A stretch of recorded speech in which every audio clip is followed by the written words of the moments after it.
Hello student, today we will discuss a new topic that is called the proving irrationality of the number. Okay, proving irrationality of the number. As we know that a lot of irrational number such as, हम लोग बहुत से irrational number को जानते हैं. अब कौन कौन से irrational नंबर को जानते हैं? जैसे हम लोग जानते हैं कि √2 होता है, √3 होता है. बहुत से ऐसे irrational नंबर होते हैं, ठीक है. √2 होता है, फिर √3 होता है, √5 होता है, √7, √11, ठीक है. This type of number is called a irrational number. Okay, हम ये जानते हैं कि ये इरेशनल नंबर है, बट हमें ये प्रूफ करना है कि ये इरेशनल है. ठीक है, हम जानते हैं बट हमें इसको प्रूफ भी करना है कि ये क्या है, इरेशनल नंबर है. ठीक है, so that is our topic. और वो क्या है, proving the irrationality of the number. अब देखिए, इसको करने के लिए हम लोग सिंपल सी बात है, एक क्वेश्चन लेंगे और इस क्वेश्चन के बिहाफ पे हम लोग करेंगे. ठीक है, तो देखिए सबसे पहले क्वेश्चन क्या है, prove that √2 is an irrational number. हमें प्रूफ करना है कि √2 क्या है, इरेशनल नंबर है. ठीक है, अब देखिए ये तो हमें प्रूफ करना है, क्वेश्चन बहुत इजी है और इस पे रिलेटेड यही सब क्वेश्चन आते हैं. √2 इरेशनल नंबर प्रूफ करना होता है, √3 इरेशनल नंबर प्रूफ करना होता है, या √5, √7, √11 इस टाइप के नंबर पूछता है कि ये इरेशनल नंबर है, ऐसा टाइप का. ठीक है, या ऐसे भी पूछ देता है कि proof that √p is a irrational number. तो इस टाइप के नंबर ये पूछता है, तो कोई भी एक कर देंगे, सबका सेम टाइप है. ठीक है, अब देखिए इसको करते कैसे, प्रोसेस क्या होता है. तो इसको करने का प्रोसेस होता है कि हमें सबसे पहले ये जूम करना होता है कि ये क्या होता है, रेशनल नंबर है. ठीक है, अब देखिए होता क्या, पहले हम इसको समझ लेते हैं. हमें सबसे पहले हम अब इसको प्रूफ करते हैं जो जिस मेथड से, उसको बोलते हैं कंट्राडिक्शन मेथड. Contradiction method. अब कंट्राडिक्शन मेथड क्या होता है, कंट्राडिक्शन मेथड क्या होता है, तो कंट्राडिक्शन मेथड ये होता है कि जैसे मान लीजिए कि हमने कोई बात को कहा, ठीक है, हमने किसी बात को एज्यूम किया, ठीक, और वो लास्ट में हम सॉल्व करते करते एक ये कंडीशन पे पहुंचे, वहां पे हमें ये पता चला कि नहीं, हम जो बोले थे वो गलत हम बोले थे. ठीक है, जैसे मान लीजिए कि हम दो रास्ते पे चल रहे हैं. ठीक है, ये दो रास्ते पे हम लोग चले, ऐसे समझिए इसको, ये दो रास्ते हैं, यहाँ पे हम पहुंचे, यहाँ से दो रास्ते हुए, एक इधर है एक इधर है. ठीक है, तो हम लोग सबसे पहले ये सोचेंगे कि हमें किसी के घर जाना है, मान लीजिए. ठीक, तो हम सबसे पहले यहाँ पे यदि पहुंचे तो हमारे दिमाग में आ गया यहाँ पे शायद दो रास्ते हैं, एक काम करते हैं कि सबसे पहले इस रास्ते पे चलते हैं. ठीक है, हमने ये जूम किया अपने दिमाग में कि नहीं ये रास्ता सही है. ठीक, हम यहाँ पे गए, आगे तक गए, बहुत दूर तक गए, लेकिन इस रास्ते पे मुझे वो जो घर मुझे जाना था वो घर नहीं मिला.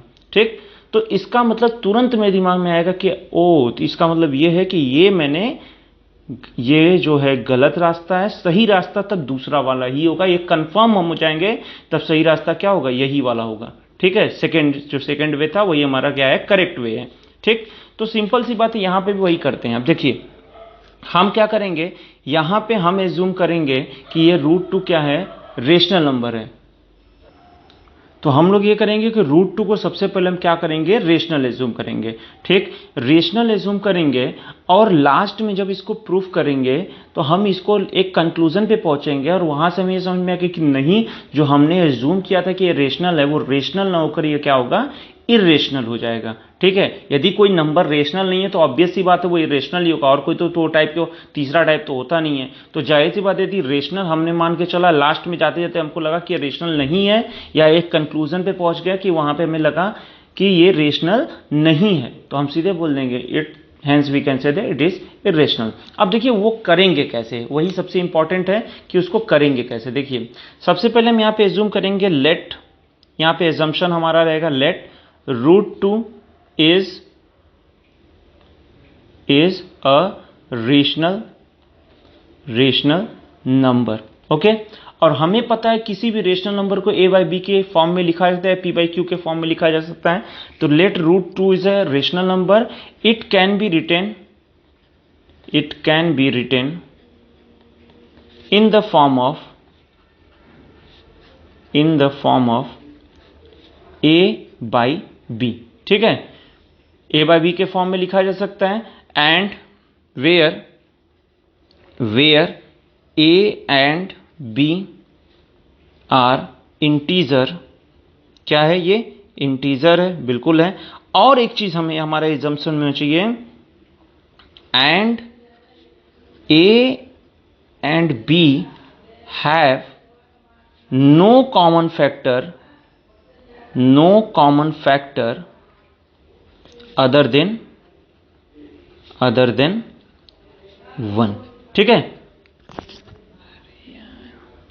No common factor other than 1, यानी कहने का सेंस है कि √2 हमने क्या माना, एक रेशनल नंबर माना, और रेशनल नंबर है तो इसको a बाई बी के फॉर्म में हम लिख सकते हैं, a बाई बी के फॉर्म में लिख सकते हैं, जहां पे a और b क्या है, इंटीजर है। ठीक है, ये सब मेरा एजम्पशन का पार्ट है। और a और b क्या है, a और b इंटीजर है, and a and b have no common factor other than 1, यानी ये जो a और b है ना, इसके पास कोई कॉमन फैक्टर नहीं है। अब कॉमन फैक्टर अदर देन 1 का मतलब क्या हुआ वो समझिए। जैसे मान लीजिए कि हम एक नंबर लेते हैं 4/8। ठीक है, हम एक नंबर लेते हैं 4/8, क्या इसका कॉमन फैक्टर है? तो ऑफ कोर्स है। इसका कॉमन फैक्टर सबसे पहले तो मुझे 2 दिख रहा है, ये 2 से डिविजिबल है, ये कितना हो जाएगा 2 2 जा, और ये हो जाएगा 2 4 जा, यानी 2/4 आया। ठीक, फर्दर भी इसका हम और देखें, कॉमन फैक्टर है, यस 2 और कॉमन फैक्टर है, तो ये 2 1 जा और ये 2 2 जा, दैट्स इक्वल टू क्या आया 1/2। क्या अब इसका कोई कॉमन फैक्टर है? बिल्कुल नहीं है। ठीक, इसका अब कोई कॉमन फैक्टर नहीं है, मतलब इसका केवल 1 कॉमन फैक्टर होगा, इसके अलावा कोई कॉमन फैक्टर नहीं होगा। हमें इस टाइप का एज्यूम करना है। ठीक है, यानी कहने का मतलब जो √2 है इसको a बाई बी के फॉर्म में हम लिख रहे हैं, लेकिन ये जो a और b है इसका 1 के अलावा कोई कॉमन फैक्टर नहीं है। ठीक है, या एक और तरीके से बोल सकते हैं कि a और b क्या है, को प्राइम है। को प्राइम वही नंबर होते हैं ना जिनका 1 के अलावा कोई और कॉमन फैक्टर नहीं होता है, दैट इज कॉल्ड को प्राइम। तो हम इसे यहाँ पे को प्राइम भी लिख सकते हैं, या लिख सकते हैं कि have no common factor other than 1। ठीक है, यहां तक आई होप सो क्लियर हो गया होगा। अब देखिए, जब इसको हम यहाँ पे एज्यूम कर लिए कि √2 रेशनल है, उसको a बाई बी के फॉर्म में लिख सकते हैं, तो हम ये बोल सकते हैं now √2 is equal to what, a by B. ठीक है, √2 क्या a बाई बी है, तो जब √2 a बाई बी है तो हम इसको एक काम करते हैं, हम इसको क्या करेंगे, ऑन स्क्वायरिंग बोथ साइड। देखिए अब step, on squaring both side. तो जैसे ही हमने स्क्वायरिंग बोथ साइड किया तो यहाँ पे क्या आ गया, यहाँ आ गया 2 is equal to a² by b²। ठीक है, अब ये सब प्रॉपर स्टेप्स हैं, ये प्रॉपर स्टेप्स हमें फॉलो करना होगा किसी भी क्वेश्चन को सॉल्व करने, इस टाइप के क्वेश्चन को। देखिए, तो a² बाई b² हो गया। अब फर्दर क्या करेंगे, हम यहाँ पे क्रॉस मल्टीप्लाई कर देंगे, तो ये हो जाएगा 2b² is equal to a²। ठीक, या इसको हम ऐसे भी बोल सकते हैं कि a² is equal to 2b²। ठीक, अब देखिए, अब यहां पे एक बात समझिएगा जो कि बहुत मोस्ट इंपॉर्टेंट, बहुत फोकस होकर यहां पे देखिएगा, ये a² है, a² का जो वैल्यू वो क्या है 2b² है। ठीक है, तो ऑब्वियस सी बात है, जो ये a² एक नंबर है 2b² के बराबर है, तो जरा सोच के बताइए क्या a² 2 से डिविजिबल है? यस, ये a² 2 से डिविजिबल है। a² का जो फैक्टर यहां पर 2 प्रेजेंट है ना, a² का फैक्टर क्या है 2 प्रेजेंट है, इसका मतलब कि जो ये a² है ये क्या है 2 से डिविजिबल है। ठीक है, a² 2 से डिविजिबल है। अब इसको समझने के लिए थोड़ा सा और एक एग्जांपल लेते हैं तो थोड़ा और क्लियरिटी आएगी। ठीक है, जैसे मान लीजिए कि हम लोग a² को एक नंबर से आपको समझाते हैं कि a² इज इक्वल टू क्या हो जाएगा। जैसे मान लीजिए कि हमने यहाँ पे लिया, यही था ना इसके पहले, a² is equal to 2b², तो a² is equal to 2b², हम यहाँ पे मान ले रहे हैं कि ये क्या है 2 इंटू 8 है, ऐसा हम एज्यूम कर ले रहे हैं कि ये जो b² मेरा है, ये जो b² है वो क्या है 8 है, ऐसा हम एज्यूम कर रहे हैं आपको बस यहाँ समझाने के लिए। देखिए, तो a² इज इक्वल टू क्या हो जाएगा 2 इंटू 8 हो जाएगा। ठीक, अब देखिए, तब क्या a² 2 से डिविजिबल है? तो ऑब्वियस ही बात है भाई, 2 का फैक्टर है तो ऑफ कोर्स a² जो है 2 से डिविजिबल है, ऐसा बोल सकते हैं। ठीक, तो हम यहाँ पे बोल सकते हैं कि yes a² is divisible by 2, ये हम बोल सकते हैं। लेकिन अब एक और क्वेश्चन यहाँ पे आता है, जब a² 2 से डिविजिबल है तो क्या a भी 2 से डिविजिबल है? क्या a 2 से डिविजिबल है? तो देखिए जरा इसको, a 2 से डिविजिबल है कि नहीं, क्योंकि इसका हम यूज करेंगे अभी क्वेश्चन में। ठीक है, देखिए, तो a इज इक्वल टू, यदि हम यहाँ से निकालना चाहते हैं a इज इक्वल टू क्या हो जाएगा, √2 इंटू 8 हो जाएगा। ठीक है, अब इसको सॉल्व करेंगे तो a इज इक्वल टू क्या हो जाएगा, यहाँ देखिए ये क्या आ रहा है 16 आ रहा है ना, तो a इज इक्वल टू क्या आया 4 आया, ठीक, a इज इक्वल टू 4 आया, तो a इज इक्वल टू क्या, इसको 2 के फैक्टर के फॉर्म में लिखा जा सकता है, बिल्कुल। तो यहां से हम बोल सकते हैं yes a is also divisible by 2, ये भी हम यहां से बोल सकते हैं, ठीक है। अब यही सेम चीज वहां पे भी हम लोग बोलेंगे, देखिएगा, ओके। तो देखिए यहां पे क्या है, a square is equal to 2b square है, इसका मतलब हम ये बोल सकते हैं it means a square is divisible by 2, a square is divisible by 2, ठीक है। तो a square is divisible by 2 है, तो जरा सोच के बताइए, जब a स्क्वायर डिविजिबल बाई 2 है, इसका मतलब हम एक चीज बोल सकते हैं, सो a is also divisible by 2, ठीक है। तो a भी क्या होगा, 2 से डिविजिबल होगा, सिंपल सी बात, यहां पे एक चीज होगी। अब देखिए इसके लिए हम ब्रैकेट में कंक्लूजन लिखेंगे, क्या लिखेंगे थोड़ा समझिएगा इसको।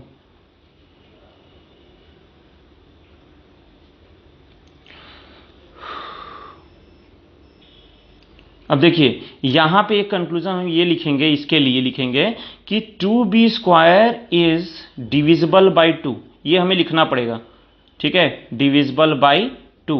हम जानते हैं 2b स्क्वायर जो है 2 से डिविजिबल है, और ये जानते हैं कि 2b स्क्वायर किसके इक्वल है, a स्क्वायर के इक्वल है, जैसा कि यहां पे दिया हुआ है। सो a square is divisible by 2, तो ये चीज हम यहां पे ब्रैकेट में बता देंगे, इस वजह से हम ये चीज लिखे हैं। और जब a स्क्वायर 2 से डिविजिबल है, इसका मतलब a is also divisible by 2, that's most important, इसको दिमाग में एकदम सेट कर लीजिए, ठीक है, ओके। अच्छा, ओके, तो यहां पे a इज डिविजिबल बाई 2। अब देखिए इसको हम एक एज्यूम करेंगे कि a इज डिविजिबल बाई 2, इसको हम एज्यूम करेंगे, that is equation number first, ठीक है, यहां पे हम इक्वेशन नंबर फर्स्ट एज्यूम करेंगे। अब आगे देखते हैं। अब देखिए जब a जो है 2 से डिविजिबल है, तो इसका मतलब एक चीज हम यहां से बोल सकते हैं कि a के पास 2 का फैक्टर है, ठीक है। जब a जो है 2 से डिविजिबल है, तो इसका मतलब a क्या है, a के पास 2 का फैक्टर है। तो क्या हम यहां पे एक चीज एज्यूम कर सकते हैं, let a is equal to 2 into c, ठीक है। अब यहां ब्रैकेट में लिखो where c is any integer, ये हम लिख दिए कि c क्या है, एक कोई इंटीजर है।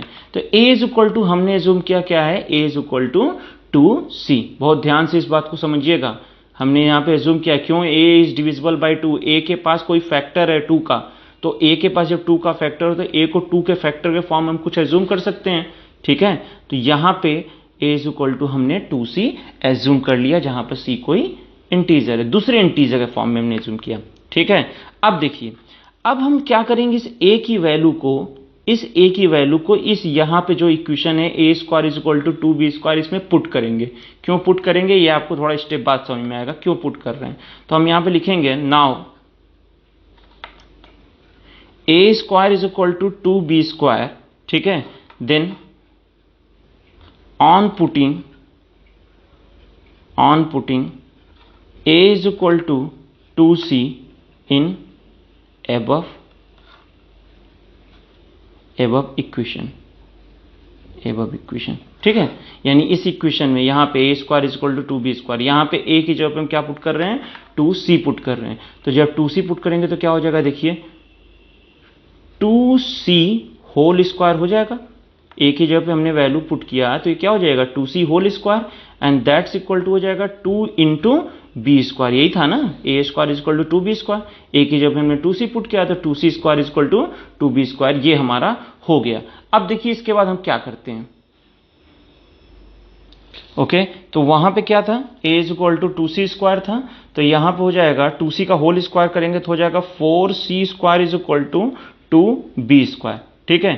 अब देखिए 4c square is equal to 2b square, अब देखिए 2 से ये क्या कैंसिल हो जाएगा, 2 यहाँ पे आएगा, तो ऑब्वियसली यहाँ पे हो जाएगा 2c square is equal to b square, clear है।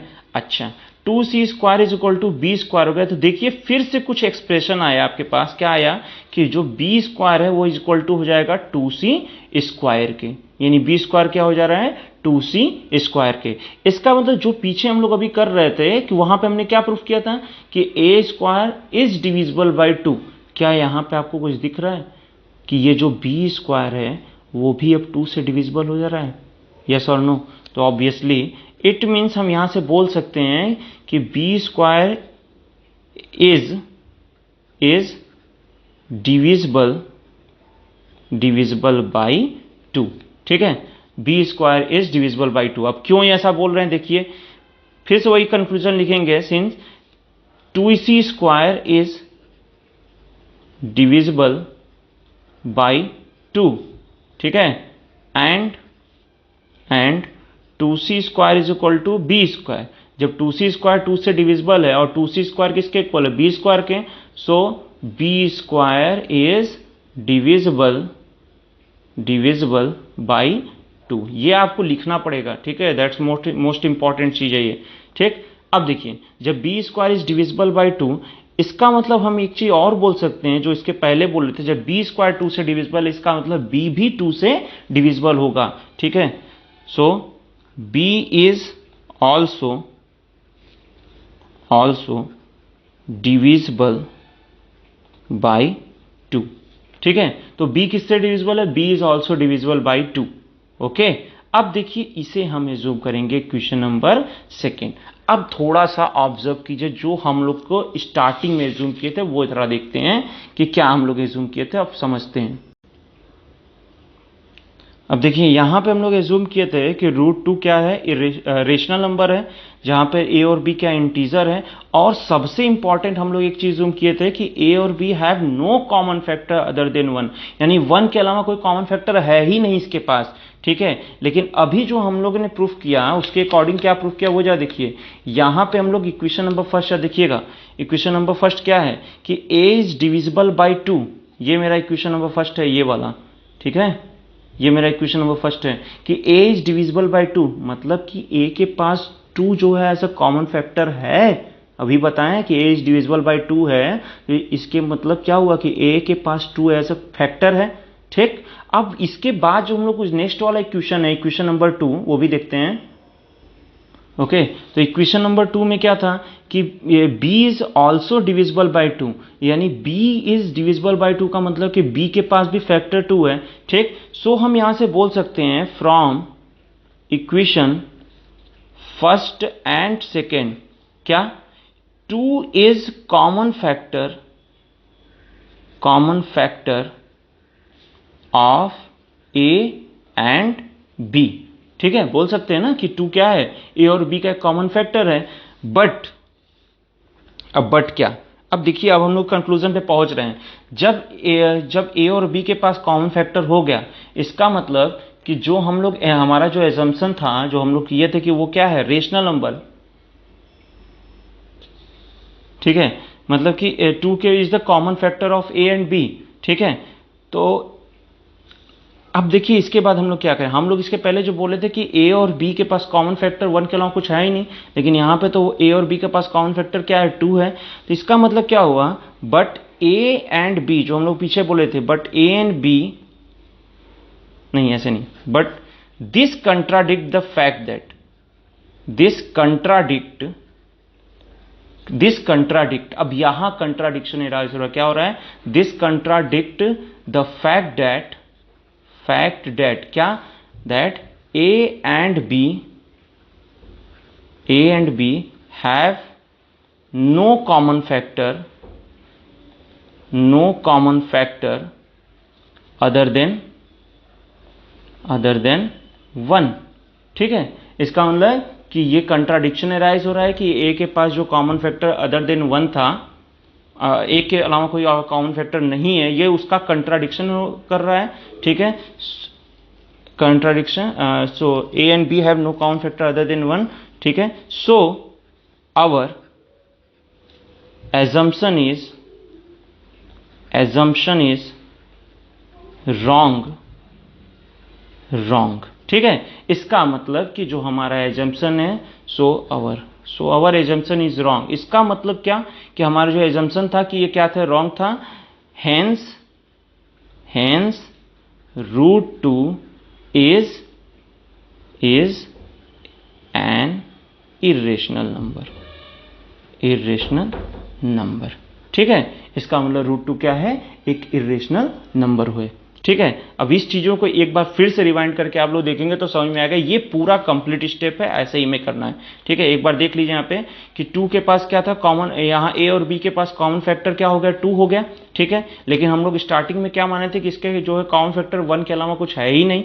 ठीक है, और उस केस में हमने क्या एज्यूम किया था, उसे रेशनल नंबर एज्यूम किया था। ठीक, तो इससे अकॉर्डिंग क्या हो गया, इसका मतलब कि ये हमारा बातों को अपोज कर रहा है, कंट्राडिक्शन मतलब हमारे बातों को अपोज कर रहा है। ठीक है, इसका मतलब जो हम लोग एज्यूम किए थे वो हमारा एजम्पशन ही रॉन्ग है, और जब हमारा एजम्पशन रॉन्ग है तो सही क्या होगा, सही ये होगा कि √2 क्या है, is an irrational number. Okay, चलिए अब इससे रिलेटेड जितने भी क्वेश्चन आते हैं, चाहे √3 हो, √5 हो, √7 हो, √11 हो, इस टाइप के सभी क्वेश्चन को सेम स्टेप से करना, कोई कुछ भी डिफरेंट नहीं करना है। ठीक है, अब इससे रिलेटेड एक और क्वेश्चन है, अलग टाइप का थोड़ा सा है, उसको भी हम लोग डिस्कस कर लेते हैं। चलिए तो नेक्स्ट क्वेश्चन देखते हैं। ओके, अब देखिए ये नेक्स्ट टाइप का क्वेश्चन है। इस क्वेश्चन में क्या करते हैं, थोड़ा ध्यान से देखिए। इस क्वेश्चन में क्या है, prove that 5 minus √2 is an irrational number. ठीक है, तो हमें यहां पे ये नहीं प्रूफ करना है कि √2 इरेशनल है, हमें ये प्रूफ करना है कि 5 माइनस √2 क्या है, वो इरेशनल नंबर है। ठीक है, तो अब इसको देखिए, इसको करेंगे कैसे, जो एप्रोप्रिएट मेथड है मैं उसको बता रहा हूं। देखिए, इसके पहले हमने अभी जस्ट प्रूफ किया था कि √2 क्या है, इरेशनल है, हमने अभी प्रूफ किया था। अब कुछ उसी चीज का हम यहाँ पे क्या करेंगे, यूज करेंगे, हेल्प लेंगे, लेकिन कुछ प्रोसेस वही होगा। ठीक है, लेकिन उतना लेंथी स्टेप नहीं होगा, थोड़ा यहाँ पे कम स्टेप होंगे। अब इसको देखते हैं कैसे करते हैं। देखिए, सबसे पहले हम वही चीज करेंगे, let 5 minus √2 is a rational number. हम क्या मानेंगे कि 5 माइनस √2 क्या है, is a rational number. Okay, that can be written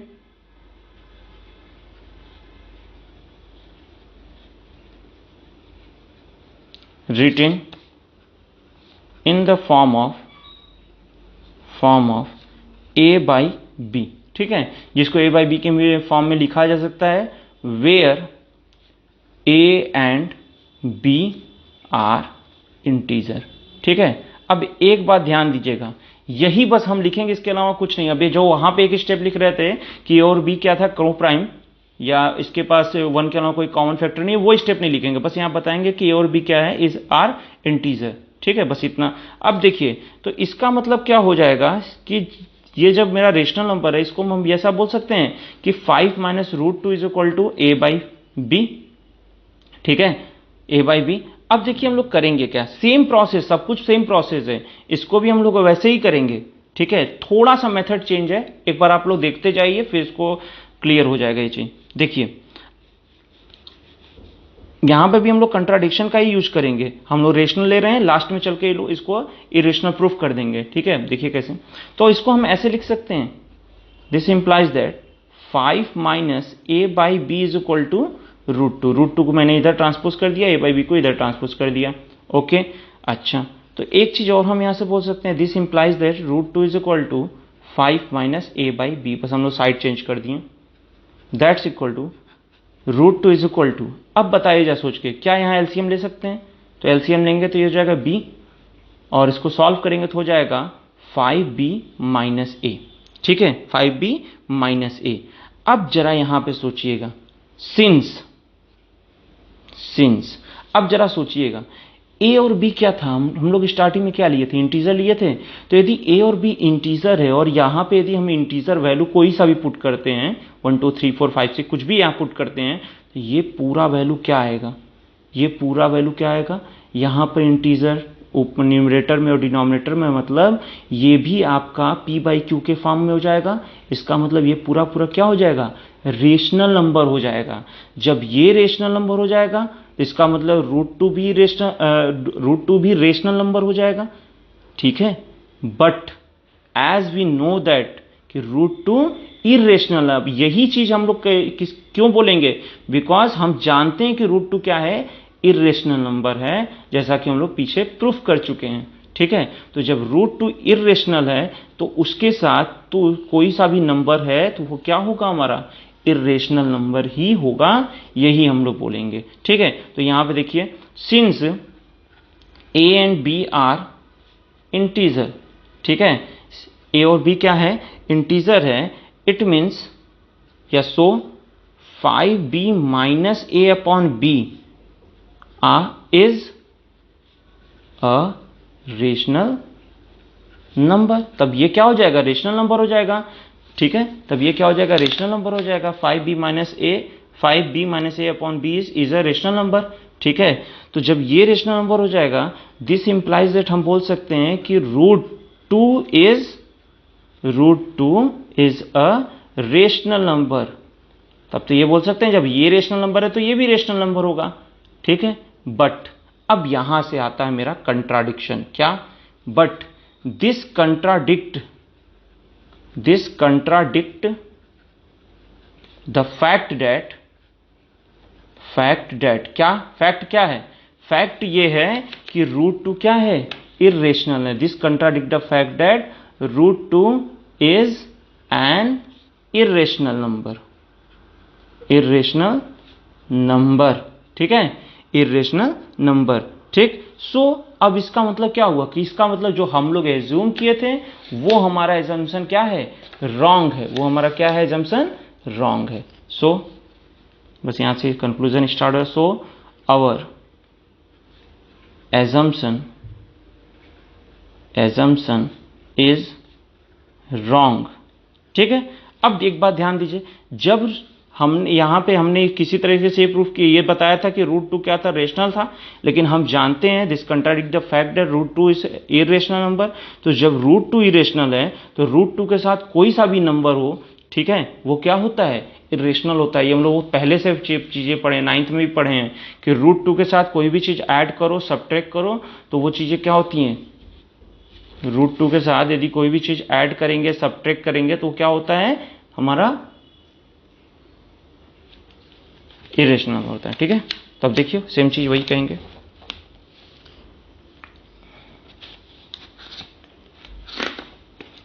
so our assumption is wrong. ठीक है, हेंस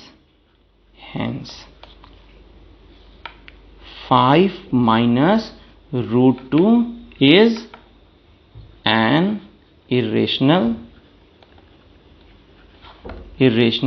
नंबर। अब ये चीज आपको स्टेप सेम टू सेम ये फॉलो करना पड़ेगा यदि इस टाइप का आपका क्वेश्चन आता है। ठीक है, ओके। अब देखिए इसी टाइप के और भी 2-4 क्वेश्चन होते हैं, सेम टू सेम टाइप होता है, कुछ डिफरेंट नहीं होता। अब इसको देखिए जरा, तो जैसे मान लिए बोल दिया कि 5√2 proof that 5√2 is a rational number.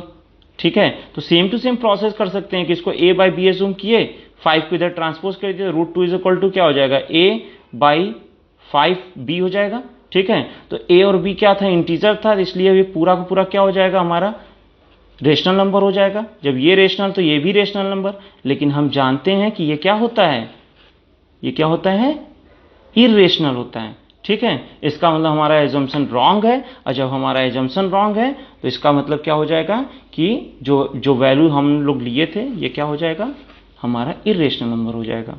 ठीक है, तो सेम टू सेम इस टाइप के आपके बुक में बहुत से क्वेश्चन दिए होंगे। ओके, तो इस टाइप के क्वेश्चन करने का ये मेथड होता है। ओके, अब आप लोग जो है एक्सरसाइज, जो नेक्स्ट एक्सरसाइज इसके बाद है, आई होप सो 1.3 होगा, यस 1.3 एक्सरसाइज होगा। ठीक है, 1.3 एक्सरसाइज ऑफ एनसीईआरटी, इसको आप लोग सॉल्व करिएगा। ठीक, और जो भी क्वेश्चन है उसको फिर आप लोग बता दीजिएगा, उसको उस पर वीडियो बना देंगे। ओके।